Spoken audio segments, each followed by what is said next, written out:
Hello दोस्तों, welcome back my YouTube channel. और मैं आज अमेरिकी स्वतंत्रता संग्राम के बारे में पढ़ूंगा, जो कि स्वतंत्रता से पहले अमेरिका जो है इंग्लैंड का उपनिवेश हुआ करता था। और इसमें 13 उपनिवेश थे, जिनके नाम आप यहाँ पर स्टॉप करके पढ़ सकते हैं। न्यू हैम्पशायर, इस तरह से जो है 13 नाम थे, जो कि अभी के राज्य के टुकड़ों में हैं। और उसका जो है स्वतंत्रता संग्राम कैसे हुआ, इस पर चर्चा करेंगे। तो आप लोग का जो ये सीरीज चल रहा है वो NCERT 9 के क्लास से चल रहा है बिहार पुलिस को लेकर।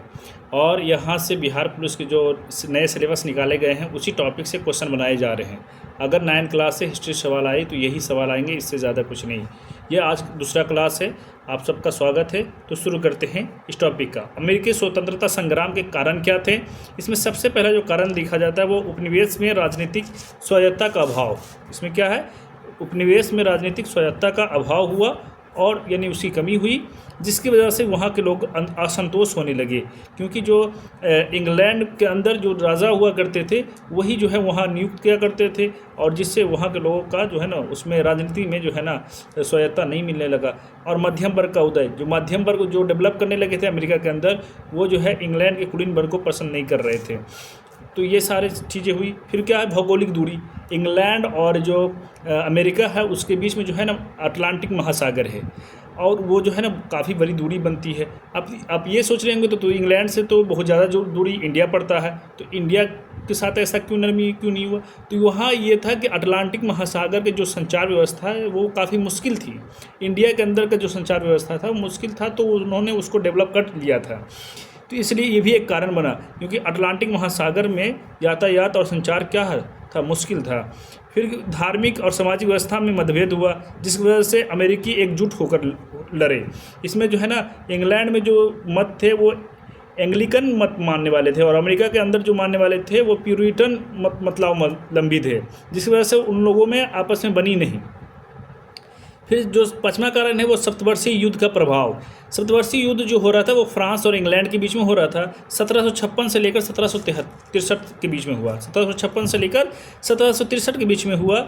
और ये 1763 में जब युद्ध ख़त्म हुआ तो कर्नाटक के कुछ क्षेत्रों में इंग्लैंड का कब्जा हुआ, और उस क्षेत्र में सिक्योरिटी देने की वजह से इंग्लैंड की सेना की जो है ना कम पड़ने लगी। और कहीं न कहीं इस युद्ध में, ये 7 वर्षों के युद्ध में जो है इंग्लैंड की जो है ना सेना का आर्थिक जो है ना डगमग हो गया था।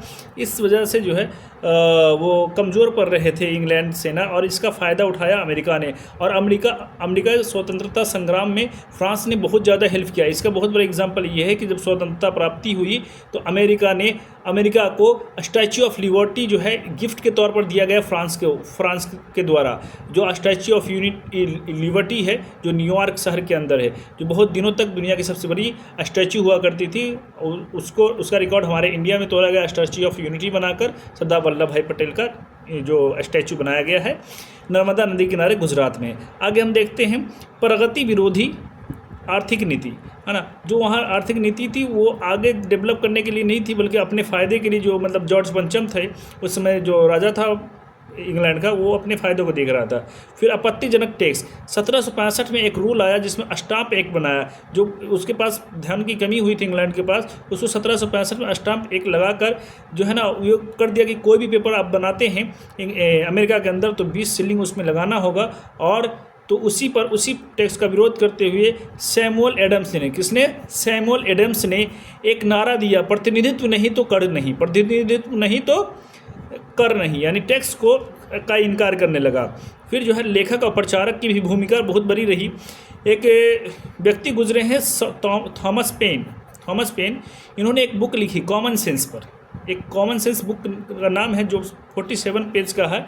वो जो बुक है वो जब से लिखा गया है आज तक वो बेस्ट सेलर बुक है। और जो है ना उसी बुक में जो है ना इस चीज़ की दिया गया है कि इंसान की आज़ादी के असल मायने क्या है, उस पर एक बुक लिखी गई है जिसका नाम है कॉमन सेंस। और लिखा गया है, ये जो बुक लिखा गया है वो थॉमस पेन के जरिए। याद करने का तरीका बहुत आसान है कि पेन से उन्होंने कॉमन सेंस लिखा, पेन से उन्होंने कॉमन सेंस लिखा। इस तरीके से सब चीज़ों को जोड़ के पढ़ सकते हैं। फिर जो है ना उस समय जो जॉर्ज तृतीय थे उनकी निरंकुश नीति थी। जॉर्ज तृतीय आप समझ पा रहे होंगे। अगर जॉर्ज पंचम की बात करें तो आप सुनने होंगे दिल्ली दरबार जो इंडिया में लगा था वो उसमें जॉर्ज पंचम आए थे, तो उन्हीं के ख़ानदान से जॉर्ज तृतीय हुए होंगे, फिर चतुर्थ हुए होंगे तो पंचम हुए होंगे, है ना। और जो सबसे बड़ा कारण था उस समय का वो था बोस्टन चाय पार्टी। बोस्टन चाय पार्टी ये क्या था? एक वो कानून था जिस ईस्ट इंडिया कंपनी को एक हक प्राप्त था कि वो जो है ना इंडिया से डायरेक्ट चाय जो है अमेरिका बेचा करता था, उस पर उसका एक अधिकार था। और बोस्टन नाम इसको क्यों रखा गया? क्योंकि ये बोस्टन बंदरगाह पर ये घटना घटित हुई थी।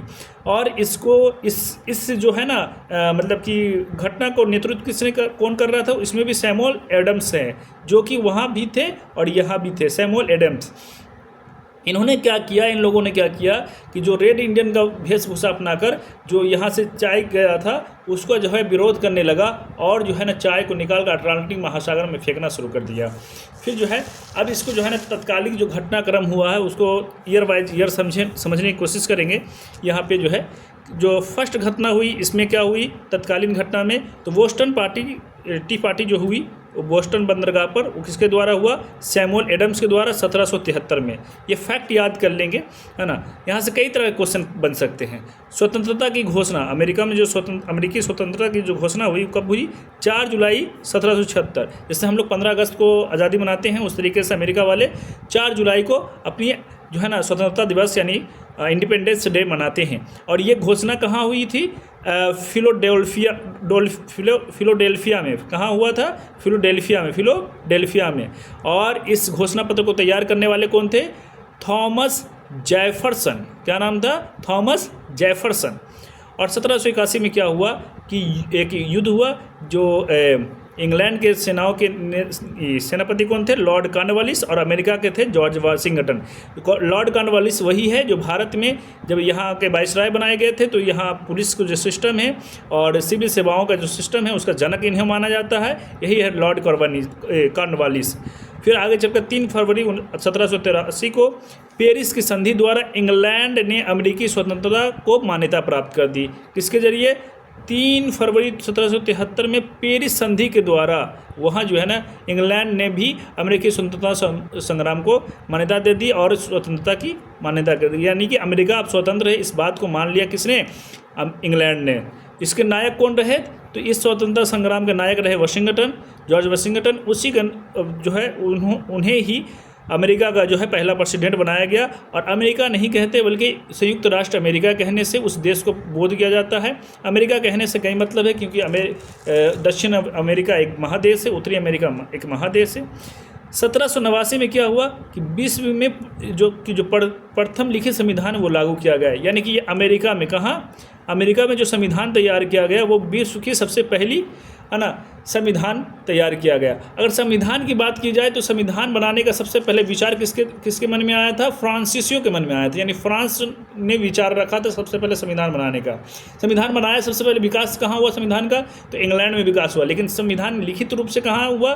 तो अमेरिका में हुआ। कहाँ हुआ? अमेरिका में हुआ। 1789 में ये लागू हुआ।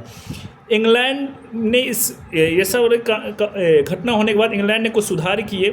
आयरलैंड में जो संसद था उसको स्वतंत्र कर दिया 1782 ईस्वी में। कब? 1782 में। कैथोलिक जो आयरिश को थे उसको मताधिकार दिया 1793 में। बनना वहाँ के लोगों को मताधिकार कुछ ही लोगों को दिया जाता था जो पैसे वाले होते थे या फिर उस तरह के पढ़े लिखे लोग होते थे उन्हीं को देते थे, आम लोगों को नहीं देते थे। कैथोलिक आयरिश लोगों को मताधिकार दिया गया 1793 में। फिर अमेरिका के बारे में कुछ फैक्ट ध्यान में रखेंगे कि अमेरिका के जो अभी राष्ट्रपति है वो जो बाइडन है। हालांकि इस साल चुनाव होने वाले हैं आखिर तक। राजधानी इसकी वाशिंगटन डीसी है। किसके नाम पर? वही जो वहाँ के जो पहले राष्ट्रपति हुए उनके नाम पर। और अमेरिका के एक राष्ट्रपति गुजरे हैं अब्राहम लिंकन, जिन्होंने कहा था लोकतंत्र जो है लोगों के लिए लोगों को द्वारा चुना गया सरकार है। ये उन्होंने कहा था, जो कि अमेरिका के 16वें राष्ट्रपति हैं। और अमेरिका के एक राष्ट्रपति गुजरे हैं रूजवेल्ट, जिन्होंने द्वितीय विश्व युद्ध के बाद यूएनओ का स्थापना किया था। दोस्तों, मैं इस सीरीज को लेकर चल रहा हूं और आगे इस सीरीज़ को लेकर चलूँगा। और इस सीरीज़ में जो है मैं बिहार पुलिस का हिंदी भी, इंग्लिश भी और जीके जीएस सब को जो है ना निचोड़ करने की कोशिश करूँगा। एनसीईआरटी से जो टॉपिक निकले हैं नए सिलेबस के अनुसार, है ना, तो बस कम समय में इतना कुछ रिवीजन करने के लिए आपके लिए बहुत है। आज 2 चैप्टर समाप्त हो गया। अगर आपने मेरे पहली वीडियो नहीं देखी होगी तो देखना। Thank you for watching my video.